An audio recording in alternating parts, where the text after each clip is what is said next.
Today we are going to finish chapter 9 and start chapter 10 of Harry Potter and the Sorcerer's Stone.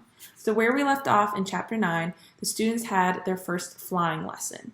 And before they could even really get started with it, Neville already had an accident where he kicked his broom up too early and he just starts going up, and he falls off his broom and hurts his wrist. So the professor has to take him to the nurse. And she tells everyone, like, stay in place, do not fly while I'm gone. But of course, Malfoy is the first one to hop on his broom and start flying, and also take Neville's Remember All. It's like a ball that his grandma had sent him to help him remember things. And he flies off with it to kind of egg on Harry, who then gets on his broom and follows to try and get back Neville's Remember All. So once they're up there, Malfoy realizes, oh, I didn't really think he was going to follow me, and now Malfoy doesn't have his friends to protect him, so he decides to throw the Remember All, and Harry flies and catches it really close to the ground and swoops back up without having an accident. And then Professor McGonagall shows up, and she seems really upset. And she tells him to follow her, and they march off, and Harry's like, oh my gosh, I'm getting expelled. I'm done for. But what actually happens is Professor McGonagall goes and pulls another student out of class named Oliver Wood and tells Oliver, hey, I think Harry would be great for the Gryffindor Quidditch team, which was a really surprising turn of events because normally first years aren't even allowed on the Quidditch team or to have broomsticks their first year. So this was really exciting, and he's telling Ron all about it at dinner, who's also like, what? How did this happen? And then Malfoy appears, and they get into a little argument as they usually do, and Malfoy challenges Harry to a wizard's duel. And Harry, not even knowing what a wizard's duel is, was like, yeah, let's have a wizard's duel. So that's where we left off, and you guys have some great predictions about what you think is going to happen with this wizard's duel, so let's find out. All the same, it wasn't what you'd call the perfect end to the day, Harry thought, as he lay awake much later listening to Dean and Seamus falling asleep. Neville wasn't back from the hospital wing. Ron had spent all evening giving him advice such as, if he tries to curse you, you'd better dodge it, because I can't remember how to block them. There was a very good chance they were going to get caught by Filch or Mrs. Norris, and Harry felt he was pushing his luck, breaking another school rule today. On the other hand, Malfoy's sneering face kept looming up out of the darkness. This was his big chance to beat Malfoy face to face. He couldn't miss it. 11:30, Ron muttered at last. We'd better go. They pulled on their bathrobes, picked up their wands, and crept across the tower room, down the spiral staircase, and into the Gryffindor common room. A few embers were still glowing in the fireplace, turning all the armchairs into hunched black shadows. They had almost reached the portrait hole when a voice spoke from the chair nearest them. I can't believe you're going to do this, Harry. A lamp flickered on. It was Hermione Granger, wearing a pink bathrobe and a frown. You, said Ron furiously. Go back to bed. I almost told your brother, Hermione snapped. Percy. He's a prefect. He'd put a stop to this. Harry couldn't believe anyone could be so interfering. Come on, he said to Ron. He pushed open the portrait of the fat lady and climbed through the hole. Hermione wasn't going to give up that easily. She followed Ron through the portrait hole, hissing at them like an angry goose. Don't you care about Gryffindor? Do you only care about yourselves? I don't want Slytherin to win the House Cup, and you'll lose all the points I got from Professor McGonagall for knowing about switching spells. Go away. All right, but I warned you. You just remember what I said. When you're on the train home tomorrow, you're so... But what they were, they didn't find out. Hermione had turned to the portrait of the fat lady to get back inside and found herself facing an empty painting. The fat lady had gone on a nighttime visit, and Hermione was locked out of the Gryffindor Tower. Now what am I going to do? She asked shrilly. That's your problem, said Ron. We've got to go. We're going to be late. They hadn't even reached the end of the corridor when Hermione caught up with them. I'm coming with you, she said. You are not. Do you think I'm going to stand out here and wait for Filch to catch me? If he finds all three of us, I'll tell him the truth. That I was trying to stop you, and you can back me up. You've got some nerve, said Ron loudly.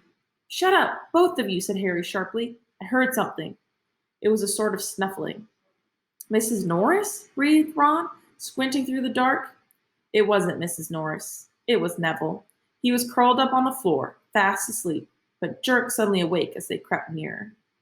Thank goodness you found me. I've been out here for hours. I couldn't remember the new password to get into bed. Keep your voice down, Neville. The password's pig snout, but it won't help you now. The fat lady's gone off somewhere. How's your arm? Said Harry. Fine, said Neville, showing them. Madame Pomfrey mended it in about a minute. Good. Well, look, Neville, we've got to be somewhere. We'll see you later. Don't leave me, said Neville, scrambling to his feet. I don't want to stay here alone. The Bloody Baron's been passed twice already. Ron looked at his watch and then glared furiously at Hermione and Neville. If either of you get us caught, I'll never rest until I've learned that curse of the bogies Quirrell told us about and use it on you. Hermione opened her mouth, perhaps to tell Ron exactly how to use the curse of the bogies, but Harry hissed at her to be quiet and beckoned them all forward. They flitted along corridors, striped with bars of moonlight from the high windows. At every turn, Harry expected to run into Filch or Mrs. Norris, but they were lucky. They sped up a staircase to the third floor and tiptoed toward the trophy room. Malfoy and Crabbe weren't there yet. The crystal trophy cases glimmered where the moonlight caught them. Cups, shields, plates, and statues winked silver and gold in the darkness. They edged along the walls, keeping their eyes on the doors at either end of the room. Harry took out his wand in case Malfoy leapt in and started at once. The minutes crept by. He's late. Maybe he's chickened out, Ron whispered. Then a noise in the next room made them jump. Harry had only just raised his wand when they heard someone speak, and it wasn't Malfoy. Sniff around, my sweet. They might be lurking in a corner. It was Filch speaking to Mrs. Norris. Horror struck, Harry waved madly at the other three to follow him as quickly as possible. They scurried silently toward the door, away from Filch's voice. Neville's robes had barely whipped round the corner when they heard Filch enter the trophy room. They're in here somewhere, they heard him mutter, probably hiding. This way, Harry mouthed to the others, petrified, and they began to creep down a long gallery full of suits of armor. They could hear Filch getting nearer. Neville suddenly let out a frightened squeak and broke into a run. He tripped, grabbed Ron around the waist, and the pair of them toppled right into a suit of armor. The clanging and crashing were enough to wake the whole castle. Run! Harry yelled, and the four of them sprinted down the gallery, not looking back to see whether Filch was following. They swung around the doorposts and galloped down one corridor, then another. Harry in the lead, without any idea where they were or where they were going. They ripped through a tapestry and found themselves in a hidden passageway, hurtled along it, and came out near their charms classroom, which they knew was miles from the trophy room. I think we've lost him, Harry panted, leaning against the cold wall and wiping his forehead. Neville was bent double, wheezing and spluttering. I told you, Hermione gasped, clutching at the stitch in her chest. I told you. We've got to get back to Gryffindor Tower, said Ron, quickly as possible. Malfoy tricked you, Hermione said to Harry. You realize that, don't you? He was never going to meet you. Filch knew someone was going to be in the trophy room. Malfoy must have tipped him off. Harry thought she was probably right, but he wasn't going to tell her that. Let's go. It wasn't going to be that simple. They hadn't gone more than a dozen paces when a doorknob rattled and something came shooting out of the classroom in front of them. It was Peeves. He caught sight of them and gave a squeal of delight. Shut up, Peeves. Please, you'll get us thrown out. Peeves cackled. Wandering around at midnight, ickle firsties. Tut, tut, tut. Naughty, naughty. You'll get caughty. Not if you don't give us away, Peeves. Please? Should tell Filch. I should, said Peeves in a saintly voice, but his eyes glittered wickedly. It's for your own good, you know. Get out of the way, snapped Ron, taking a swipe at Peeves. This was a big mistake. Students out of bed, Peeves bellowed. Students out of bed down the charms corridor. Ducking under Peeves, they ran for their lives right to the end of the corridor, where they slammed into a door, and it was locked. This is it, Ron moaned as they pushed helplessly at the door. We're done for. This is the end. They could hear footsteps, Filch running as fast as he could toward Peeves' shouts. Oh, move over, Hermione snarled. She grabbed Harry's wand, tapped the lock, and whispered, Alohomora. The lock clicked and the door swung open. They piled through it, shut it quickly, and pressed their ears against it, listening. Which way did they go, Peeves? Filch was saying. Quick, tell me. Say please. Don't mess with me, Peeves. Now, where did they go? Shan't say nothing if you don't say please, said Peeves in his annoying sing-song voice. All right, please. Nothing! Ha ha! Told you I wouldn't say nothing if you didn't say please. Ha ha! Ha! And they heard the sound of Peeves whooshing away and Filch cursing in rage. He thinks this door is locked, Harry whispered. I think we'll be okay. Get off, Neville! For Neville had been tugging on the sleeve of Harry's bathrobe for the last minute. What? Harry turned around and saw, quite clearly, what. For a moment, he was sure he'd walked into a nightmare. This was too much, on top of everything that had happened so far. They weren't in a room, as he had supposed. They were in a corridor, the forbidden corridor on the third floor, and now they knew why it was forbidden. They were looking straight into the eyes of a monstrous dog, the dog that filled the whole space between ceiling and floor. It had 3 heads, 3 pairs of rolling mad eyes, 3 noses twitching and quivering in their directions, 3 drooling mouths, saliva hanging in slippery ropes from yellowish fangs. It was standing quite still, all 6 eyes staring at them, and Harry knew that the only reason they weren't already dead was that their sudden appearance had taken it by surprise. But it was quickly getting over that. There was no mistaking what those thunderous growls meant. Harry groped for the doorknob. Between Filch and death, he'd take Filch. They fell backward. Harry slammed the door shut and they ran. They almost flew back down the corridor. Filch must have hurried off to look for them somewhere else, because they didn't see him anywhere. But they hardly cared. All they wanted to do was put as much space as possible between them and that monster. They didn't stop running until they reached the portrait of the fat lady on the 7th floor. Where on earth have you all been? She asked, looking at their bathrobes hanging off their shoulders and their flushed, sweaty faces. Never mind that. Pig snout, panted Harry, and the portrait swung forward. They scrambled into the common room and collapsed, trembling, into armchairs. It was a while before any of them said anything. Neville, indeed, looked as if he'd never speak again. What do you think they're doing, keeping a thing like that locked up in a school, said Ron finally. If any dog needs exercise, that one does. Hermione had got both her breath and her bad temper back again. You don't use your eyes, any of you, do you? She snapped. Didn't you see what it was standing on? The floor, Harry suggested. I wasn't looking at its feet. I was too busy with its heads. No, not the floor. It was standing on a trap door. It's obviously guarding something. She stood up, glaring at them. I hope you're pleased with yourselves. We could all have been killed, or worse, expelled. Now, if you don't mind, I'm going to bed. Ron stared after her, his mouth open. No, we don't mind, he said. You'd think we dragged her along, wouldn't you? But Hermione had given Harry something else to think about as he climbed back into bed. The dog was guarding something. What had Hagrid said? Gringotts was the safest place in the world for something you wanted to hide, except perhaps Hogwarts. It looked as though Harry had found out where the grubby little package from Vault 713 was. Chapter 10. Halloween. Malfoy couldn't believe his eyes when he saw that Harry and Ron were still at Hogwarts the next day, looking tired, but perfectly cheerful. Indeed, by the next morning, Harry and Ron thought that meeting the 3-headed dog had been an excellent adventure, and they were quite keen to have another one. In the meantime, Harry filled Ron in about the package that seemed to have been moved from Gringotts to Hogwarts, and they spent a lot of time wondering what could possibly need such heavy protection. It's either really valuable or really dangerous, said Ron. Or both, said Harry.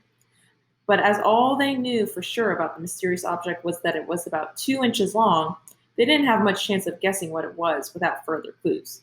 Neither Neville nor Hermione showed the slightest interest in what lay underneath the dog and the trapdoor. All Neville cared about was never going near the dog again. Hermione was now refusing to speak to Harry and Ron, but she was such a bossy know-it-all that they saw this as an added bonus.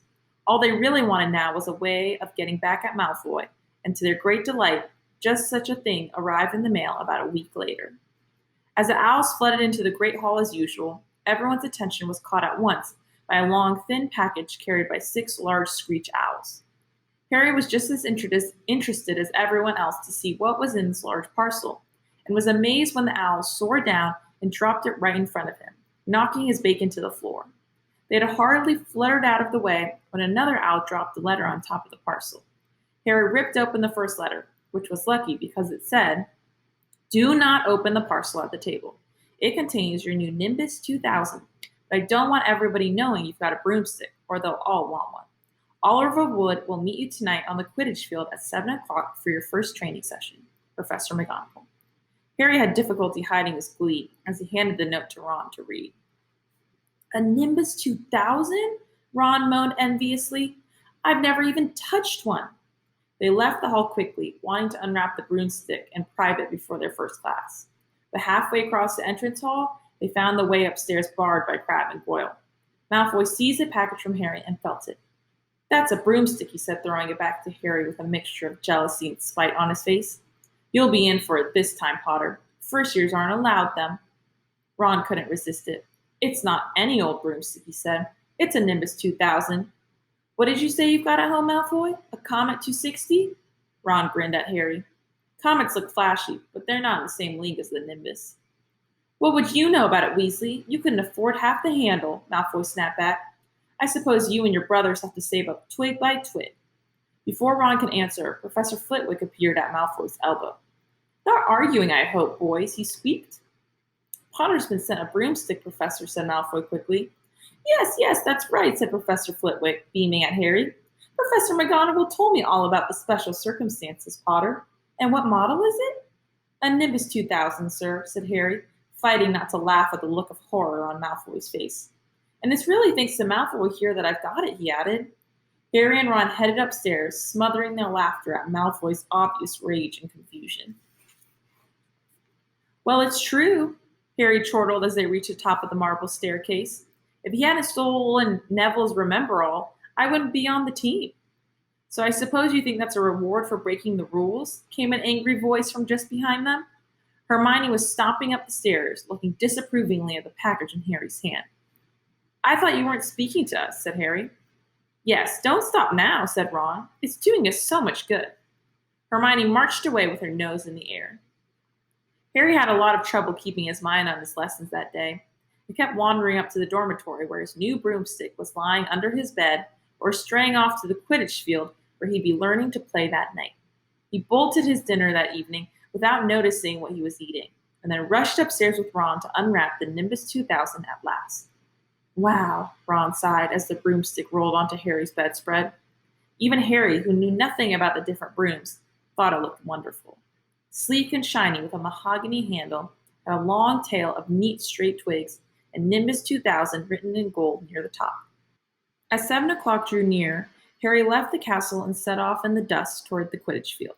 He'd never been inside the stadium before.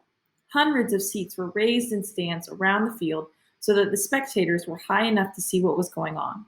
At either end of the field were 3 golden poles with hoops on the end. They reminded Harry of the little plastic sticks Muggle children blew bubbles through, except they were 50 feet high. Too eager to fly again to wait for Wood, Harry mounted his broomstick and kicked off from the ground. What a feeling. He swooped in and out of the goalposts and then sped up and down the field. The Nimbus 2000 turned wherever he wanted at his slightest touch. "Hey, Potter, come down!" Oliver Wood had arrived. He was carrying a large wooden crate under his arm. Harry landed next to him. "Very nice," said Wood, his eyes glinting. "I see what McGonagall meant. You really are a natural. I'm just going to teach you the rules this evening, and then you'll be joining team practice 3 times a week." All right, we're going to stop there. I would love to get your thoughts on that 3-headed dog that they ran into in the last chapter. Were you surprised? What do you think that dog is protecting? What could be in that trap door? Let me know.